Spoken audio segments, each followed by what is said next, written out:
જે ભામાસા, જે દાનવીર, કર્ણ જેવા દાનવીર ખરેખર એ મા બાપને ધન્ય છે કે એ વાઘના દીકરાને જન્મ આપ્યો છે અને આવી સેવા ગુજરાતભરની અંદર કરતા રહે એવી સેન્ટ્રલ ભારત ન્યૂઝ વતી શેઠશ્રીને ખૂબ ખૂબ શુભેચ્છાઓ, શુભકામનાઓ। સૌથી મોટા કેમ્પ પર અમારી સેન્ટ્રલ ભારત ન્યૂઝની ટીમ પણ બનાસકાંઠાના ધોરી ગામે આવેલા આ મહાકેમ્પની મુલાકાત પર પહોંચી।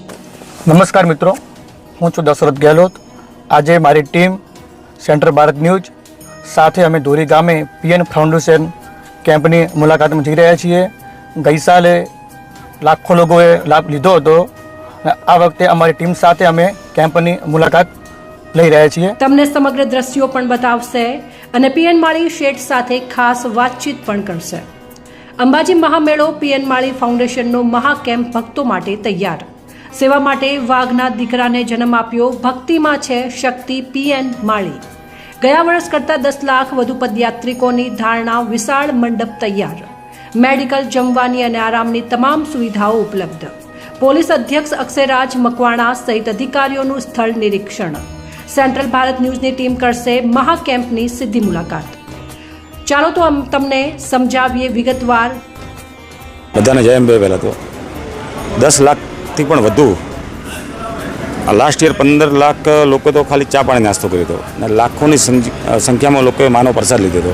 આ ફેરે પણ આપણે 2 તારીખ 2/9 થી 6/9 સુધી આ કેમ્પ આપણો ચાલશે અને માઈ ભક્તો જેટલા પણ ગુજરાતભર, ગુજરાતથી બહારથી પણ આવતા હોય છે એમના માટે આપણે પીએન માળી ફાઉન્ડેશન દ્વારા ધોરી મુકામે લાસ્ટ અહીંયા જ કેમ્પ કર્યો હતો। આ ફેરે પણ આપણે અહીંયા જ કેમ્પ કર્યો છે। તાડમાર તૈયારીઓ છેલ્લા 10-12 દિવસથી ચાલુ છે અને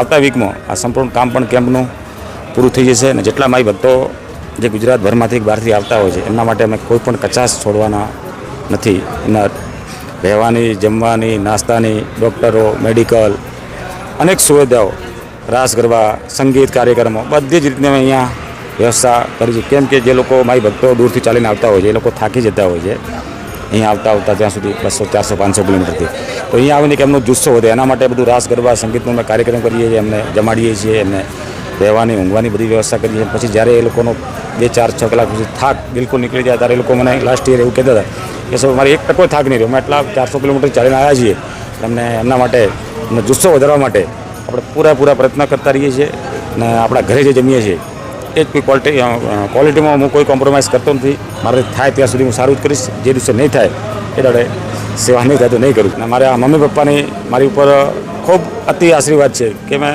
મારા જીવનમાં અનેક હજારો કાર્ય સેવાના કર્યા છે।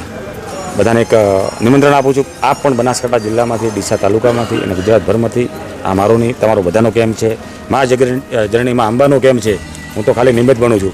આપ પણ સૌ આ કેમ્પમાં જોડાઓ, સૌ સહભાગી, સૌ લાભ લો એવી બધાને હું એક 2 હાથ જોડીને પ્રાર્થના પણ કરું છું। પણ ખરેખર જે ગુજરાતને આ ભામાસા શેઠશ્રી મળ્યા છે તેની ગર્વની વાત છે કે ડીસાની અંદર જે જન્મ લીધો છે, ડીસાની અંદર જે પીએન માળી ફાઉન્ડેશનનું જે નામ ચાલે છે, પોતાની મા બાપના નામથી આજથી 35 વર્ષ પહેલાં પીએમ ટ્રેડિંગ નામની કંપની જે શરૂ કરવામાં આવી હતી અને જે પોતાના મા બાપના નામથી ફેમસ અત્યારે પોતે થયા છે અને જે નામના મેળવ્યું છે, ખરેખર એ મા બાપને ધન્ય છે કે એ વાઘના દીકરાને જન્મ આપ્યો છે અને આવી સેવા ગુજરાતભરની અંદર કરતા રહે એવી સેન્ટ્રલ ભારત ન્યૂઝ વતી શેઠશ્રીને ખૂબ ખૂબ શુભેચ્છાઓ, શુભકામનાઓ કે તમારો કેમ્પ આનથી પણ વિશાળ ભવ્ય થાય અને મોટા અધિકારીઓ મોટા દિલ્હી સુધી આ નોંધ લેવાય તેવી હું ભગવાનને પ્રાર્થના કરું છું। ધન્યવાદ।